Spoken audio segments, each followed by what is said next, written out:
ফরেক্স বাংলার পক্ষ থেকে সবাইকে জানাই আন্তরিক শুভেচ্ছা এবং স্বাগতম। তো গতকালকে টেলিগ্রাম চ্যানেলে একটি সিগন্যাল শেয়ার করেছিলাম, সেই সিগন্যাল অনুযায়ী মার্কেট কিন্তু আপ হয়েছে।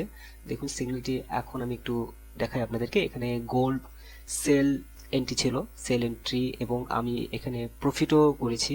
তো প্রফিট অনুযায়ী মোটামুটি $30 আমি বুক করেছি, এবং ভিআইপি চ্যানেলে আমি কখন ক্লোজ করেছি, কখন ক্লোজটি পসিবল হবে সেই আপডেটটি ভিআইপি চ্যানেলে দিয়েছি।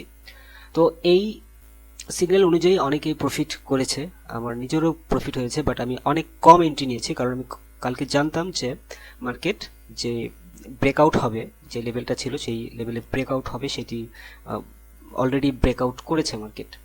তো কালকের যেই সিগন্যাল যেখানে ছিল, তো দেখুন আমি এই যে কয়েকটা পয়েন্ট ছিল, যে পয়েন্টগুলো এখানে আপনার 20-40 এবং 20-38 ছিল, এবং এর নিচে আছে 20-34 এবং 20-29। এটা হচ্ছে ব্রেকআউট, এবং নিচে যেই আপনার এটা ছিল মুভিং অ্যাভারেজ, এই মুভিং অ্যাভারেজ অনুযায়ী মার্কেট এখান থেকে বাড়ি খেয়ে মার্কেট উপরে গিয়েছে। বাট আমি কালকে সবাইকে বলেছিলাম যে এন্ট্রি নেবেন না, কারণ মানে গতকালকে ব্রেকআউট হওয়ার চান্সটা অনেক অনেক বেশি ছিল। তো অলরেডি কিন্তু ব্রেকআউট হয়েছে মার্কেট, একদম এমনভাবে মার্কেট আপ হয়েছে, এই হিউজ পরিমাণ একটা আপ হয়েছে। আমি নিজেও এই মার্কেটের মধ্যে কোনো এন্ট্রি নেইনি বা কোনো সিগন্যালও শেয়ার করিনি আপনাদের সাথে। তো আজকে আলোচনা করব আজকের মার্কেটটা কি হবে বা কি হতে পারে মার্কেট, সেই বিষয়টা নিয়ে আজকে আলোচনা করব।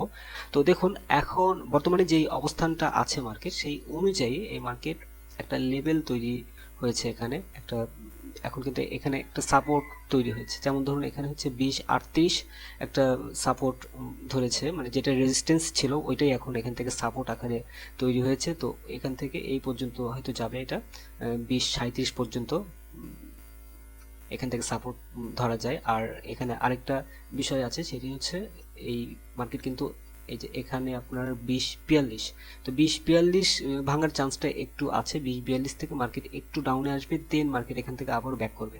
এখন আমাদের যে এন্ট্রিগুলো হবে সবগুলো এন্ট্রি বাই এন্ট্রি হবে, কারণ মার্কেট এখন বাইয়ের দিকে যাচ্ছে। আমি গত এই সপ্তাহের যেই অ্যানালিস্টটা আমি দিয়েছিলাম মার্কেট ওপেনিং এর দিনে, সেই অনুযায়ী কিন্তু মার্কেট ওই দিকেই যাচ্ছে। আপনারা একটু খেয়াল করে দেখবেন, যারা এই চ্যানেলের সঙ্গে যারা কানেক্টেড আছেন তারা হয়তো জানেন। তো দেখুন এখন মার্কেট যে পজিশনটা আছে, এখান থেকে মার্কেট আপে যাবে। তো আমাদের মেইন এন্ট্রি পয়েন্টগুলো যেটা হবে, ধরুন আমি এন্ট্রি পয়েন্ট আমি বের করে দেই, তাহলে আপনারা ক্লিয়ার বুঝতে পারবেন। এখানে খুব বেশি আপনার অ্যানালাইসিস করা লাগবে না আজকের জন্য। যেমন ধরুন আমার এন্ট্রি পয়েন্ট হতে পারে আপনার 20-42, হ্যাঁ, তারপর 20-38, এটা আমার বাই এন্ট্রি, অবশ্যই বাই এন্ট্রি পয়েন্টগুলো এগুলো হবে 20-38 অথবা 20-42। আর এসএলটি হবে, এসএলটি এই মুহূর্তে ক্লিয়ার ওইভাবে বোঝা যাচ্ছে না, তবে কয়েকটা ক্যান্ডেল তৈরি হওয়ার পর এসএলটি বোঝা যাবে। বাট এসএলটি সাধারণত আপনারা 20-29 পর্যন্ত আপনারা এসএলটি নিতে পারেন। তো এই হয়েছে লাস্ট ব্যাপার। তো 29 এতদূর হয়তো মার্কেট আসবে না, এখান থেকে মার্কেট ব্যাক করবে। আর যদি বাই চান্স মার্কেট আরও যদি নিচের দিকে চলে আসে, তাহলে এই এরিয়ার মধ্যে 20-38 থেকে 20-29 এরিয়া এর মধ্যে আপনার এখান থেকে অনেকগুলো এন্ট্রি আপনারা নিতে পারেন, দেন মার্কেট কিন্তু আপে যাওয়ার চান্সটা আছে।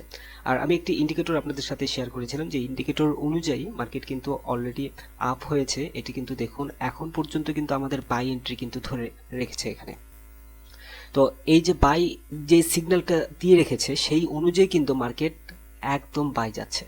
দেখুন বিন্দু পরিমাণ কিন্তু কোনো এলোমেলো হয়নি, ওইভাবেই কিন্তু মার্কেট আপে যাচ্ছে। এই ভিডিওটি সম্পূর্ণ ফ্রিতে দিতে চেয়েছিলাম, তো লাইকটা কমপ্লিট হয় নাই। আগের যে ভিডিওটি আছে লাইকটা 200 লাইকের টার্গেট দিয়েছিলাম, 200 লাইকটি কমপ্লিট হলেই আমি আপনাদেরকে ইন্ডিকেটরটি সম্পূর্ণ ফ্রিতে পাবলিক চ্যানেলে দিয়ে দেবো। তো আশা করি বুঝতে পেরেছেন, ভিডিওটি অবশ্যই হয়তো উপকারে আসছে। আর উপকার যদি এসে থাকে অবশ্যই ভিডিওতে লাইক করবেন, একটু কমেন্ট করে দেবেন। আপনাদের কমেন্ট এবং লাইক পেলে ভিডিও বানানোর ইচ্ছাটা আরও বেড়ে যায়। ধন্যবাদ সবাইকে ফরেক্স বাংলার সঙ্গে থাকার জন্য।